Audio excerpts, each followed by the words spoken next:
मेरे लिए बहुत खुशी की बात है आप लोगों के बीच में आकर। और खास करके खुशी का कारण ये है कि हर शहर के मीडिया मित्रों की एक प्रतिष्ठा होती है। और जैसा कि आपने बताया कि मैं बहुत दिनों से मीडिया के कार्य में संबद्ध रहा हूँ, तो मुझे मौका मिलता है अलग अलग शहर में जाकर अलग अलग मीडिया के मित्रों से इंटरैक्ट करने का। तो आपके बारे में ये ख्याति है कि आप लोग जो है बड़े सरल और अच्छे नेचर के हैं। आमतौर पर आप जो है प्रवक्ताओं को परेशान भी करते हैं। मैं शुक्रिया अदा करता हूँ आप सबका यहाँ आने पर। जैसा कि आप सब अवगत हैं कि कल शाम में भारतीय राष्ट्रीय कांग्रेस के अध्यक्ष मल्लिकार्जुन खड़गे जी और उनके साथ पूर्व अध्यक्ष आदरणीय राहुल गांधी जी अपने 2 दिन की यात्रा, 2 दिन का दौरा जो है उसका समापन हुआ। और वर्कर्स मीटिंग में बड़ी संख्या में आप लोग मौजूद थे और उसके बारे में आपकी अनुपस्थिति की वजह से जो आप लोगों को दिक्कतें हुई, तो उसकी हम भरपाई करेंगे। हमने जो इनको गारंटी किया है, कांग्रेस में गारंटी करते हैं कि अगली दफा जब भी दोनों लीडर यहाँ होंगे, हम एक ऐसा कुछ आयोजन करेंगे कि आपका एक फोटो सेशन हो या मीट द प्रेस कम से कम हम चुनाव के दौरान ये करा पाए। यहाँ आने के पहले श्रीनगर में वहाँ भी वर्कर्स मीटिंग हुई और प्रेस कॉन्फ्रेंस हुआ। प्रेस कॉन्फ्रेंस में आप लोगों ने देखा अलायंस को लेकर के बात हो रही है। और खास करके जो बात सबने गौर की, राहुल जी ने जो कहा कि कश्मीर, जम्मू कश्मीर से जो उनका संबंध है और कांग्रेस पार्टी का जो संबंध है, उसके बदौलत चुनाव घोषित होते ही सबसे पहले जो है कांग्रेस पार्टी ने कार्यक्रम बनाया अध्यक्ष का, पूर्व अध्यक्ष का, और हम आपके बीच आए। और जो गौर करने वाली बात थी कि पिछले 10 वर्षों में जो इस देश का अनुभव रहा मोदी शासन का, उस अनुभव से कश्मीर, जम्मू कश्मीर के लोग बिल्कुल वाकिफ। और इसी से जुड़ी हुई बात है कि यहाँ के लोगों का जो 6 वर्षों का अनुभव रहा है, उससे वो जो है उससे वो देश को बहुत दुखी करता है। जैसा कल आप लोगों ने सुना कि 5 साल से अधिक, लगभग 6 साल हो गए, न सरकार है, न राज्यसभा के सांसद हैं, ना विधान परिषद है, ना म्यूनिसिपैलिटी है, ना जिला परिषद है। और इन सब बातों के लिए कोई एक जिम्मेवार है, तो किसी को धुन था कि हम सरकार जो है वो बर्खास्त करेंगे, राष्ट्रपति शासन लगाएंगे, और उसके बाद जो है जो हुआ वो सब इतिहास है। और ये इलेक्शन कमीशन का दबाव है जिसके कारण सरकार को मजबूरन चुनाव घोषित करना पड़ा था। तो जिस करप्शन की बात आमतौर पर दबे जुबान में होती थी, सब कहते थे कि करप्शन हो रहा है, बड़े लेवल पे हो रहा है, उसकी उन्होंने पुष्टि की, एक स्टैंप लगाया कि एक व्यक्ति जो कि केंद्र की नुमाइंदगी कर रहा है और ये कहता है कि अगर गवर्नर एक कॉन्ट्रैक्ट पास कराएंगे तो उसका जो है बड़ा बड़ा फायदा मिलेगा। उसके अलावा भी बहुत कुछ देखने को मिला। और जो चिंता करने वाली बात थी वो ये कि इन सबके बावजूद कोई कार्रवाई नहीं हुई, कोई जांच नहीं हुआ। और प्रधानमंत्री को तो हम लोग जानते हैं कि वो जनता की मांग की कभी नहीं सुनते, विपक्ष की कोई बात नहीं सुनते। और आप सब भले बाकी में आपको याद होगा उनका वो बयान कि मेरा क्या है जी, मैं तो झोला उठाकर चल पड़ूंगा। तो इसके पीछे उनका एक कॉन्फिडेंस है। उनका कॉन्फिडेंस है कि झोले के बावजूद जो है उनके पास बहुत कुछ है, उनके मित्रों के पास बहुत कुछ है, और मित्रों के पास बहुत कुछ है उसमें उनका बड़ा योगदान है। आप मुख्यमंत्री मोदी के राजनीतिक यात्रा को देखेंगे 2002 से 2024 तक, और देश के प्रमुख व्यवसायी के विकास की यात्रा देखेंगे तो बड़ी सिमिलरिटी। और पिछले दिनों जो हिंडनबर्ग रिपोर्ट से खुलासा हुआ, उसी के संबंध में मैं ये बात कह रहा हूं। मैं आपको दिखाऊंगा कि किस तरह से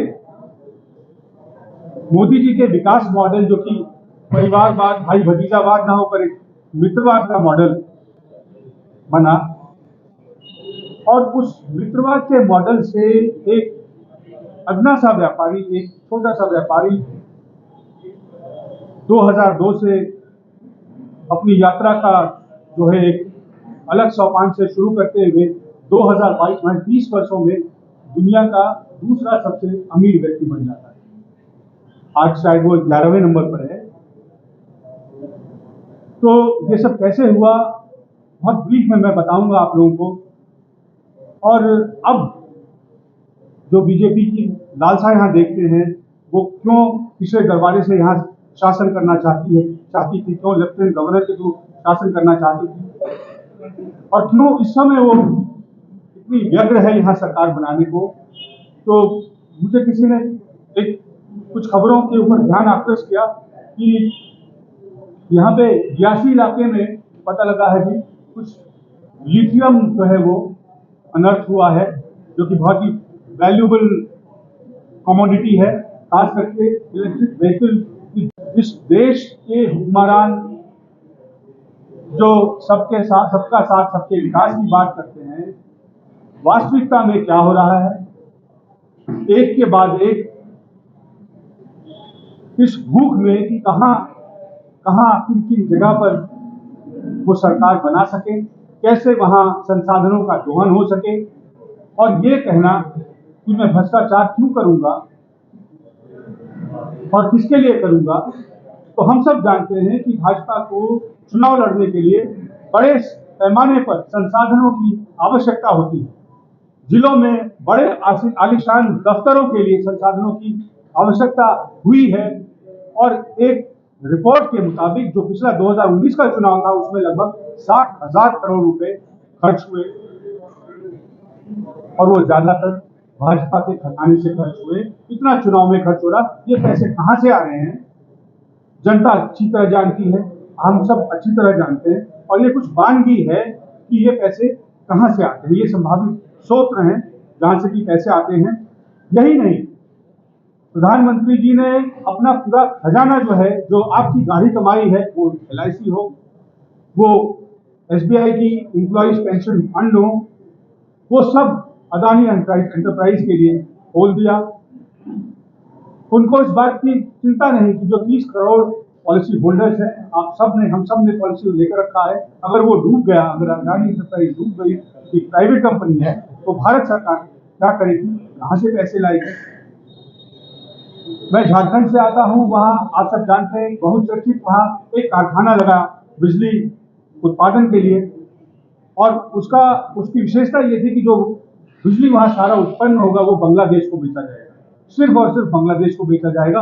बहुत मुश्किल से झारखंड सरकार ने बहुत जो है प्रेशराइज करके उसका एक हिस्सा अब उनसे लेने को तैयार वो हुए हैं। लेकिन ये संभव है कि ये तभी संभव है जबकि सरकार का बरदस्त हो, जबकि जो सबसे ऊंचे स्थान पर बैठे सबसे मजबूत लोग हों, उनकी छत्र छाया में ये लोग फल फूल रहे हों। यही हाल श्रीलंका में पोर्ट टर्मिनल का है। वहां भारत सरकार को कोलंबो वेस्ट कंटेनर टर्मिनल पर 45 साल का एक पट्टा हासिल हुआ। भारत सरकार के किसी उपक्रम को देने के बजाय अडानी पोर्ट्स को दे दिया, आप सब अच्छे से जानते हैं। और 2023 में वहां के फॉरेन मिनिस्टर ने कहा था कि ये गवर्नमेंट टू गवर्नमेंट परियोजना है, अर्थात ये गवर्नमेंट तय करेगी कि ये किसको जाना है, बनाने में उसका काम होता है, वो यहाँ मिलता नहीं इंडिया में।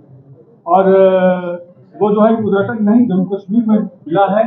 और उसमें जो है ये प्रधानमंत्री के मित्र बड़े इंटरेस्टेड हैं, तो शायद ये कारण है कि बीजेपी जो है, कुछ बातों का जिक्र करूंगा मैं।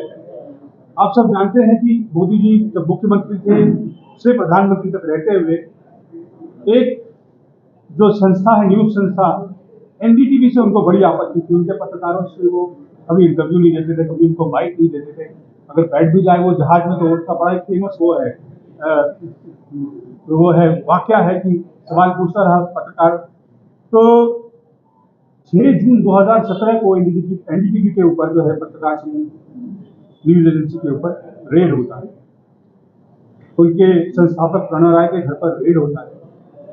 और थोड़ा समय लगा, 6 मार्च 2023 को अडानी समूह उस एनडीटीवी के उसका जो है वो मालिक बन जाता है 64.7% हिस्सेदारी के साथ। पता नहीं क्या करेंगे, किस भाव से ये लीक किया गया था, पर ऐसी चीजें आपको देखने को मिलेंगी कि एक व्यक्ति जिसका कि सरकार से कोई दारोमदार नहीं, कोई लेना देना नहीं है, वो व्यवसायी है, उसने उस चैनल को लिया। इसी तरह 11 दिसंबर 2020 को सीबीआई की टीम एसीसी अंबुजा सीमेंट के दफ्तर पर छापेमारी करती है और ठीक 2 साल के अंदर 16 दिसंबर 2022 को अडानी समूह अंबुजा सीमेंट के अधिग्रहण के साथ देश की दूसरी सबसे बड़ी कंपनी बन जाती है। इसी तरह तीसरे वाक्य के ऊपर गौर करेंगे तो 28 जुलाई 2020 को ईडी ने मुंबई एयरपोर्ट को के जीवी के समूह के दफ्तरों पर छापेमारी की और ठीक 1 साल के अंदर 14 जुलाई 2021 को अडानी एयरपोर्ट होल्डिंग्स के पास जीवी के एयरपोर्ट के 98% की हिस्सेदारियां। इसी तरह चौथा वाक्य है कि आयकर अधिकारियों ने नोएडा में एक समाचार वेब बेस्ड एक पोर्टल होता था और काफी अपनी पत्रकारिता के लिए, खास करके वीडियो के लिए बड़ा प्रमुख था, बड़ा मशहूर था, उसके ऊपर 11 अक्टूबर 2018 को छापेमारी होती है। 5 सालों में 27 मार्च 2023 को अडानी साहब ने वो 48 करोड़ रुपए के इन्वेस्टमेंट के साथ क्विंटिलियन बिजनेस मीडिया की हिस्सेदारी ले ली और उसका मालिक बन गया।